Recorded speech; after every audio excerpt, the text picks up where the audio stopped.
Karena aktifnya cuak Belanda yang bernama Kepala Yusuf dan Waki Wahab memata-matai gerakan keluarga Sultan, sehari sebelum Natal 1902 mereka menghadap Van der Meyden guna melaporkan tempat persembunyian mereka.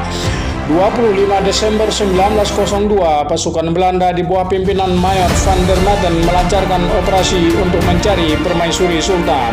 Tim atas jasa dan kerja cuak paling berpengaruh Kepala Yusuf dan Waki Wahab. Christopher berhasil menculik istri Sultan lainnya, yaitu Pocut Putro, 26 November 1902. Peristiwa tersebut didahului oleh serangan pasukan Kapten Kremers terhadap markas Sultan di Hulu Pantai Raja. Van Hees mengumumkan bahwa semua keluarga Sultan yang ditangkap itu akan dibunuh seandainya Sultan sendiri tidak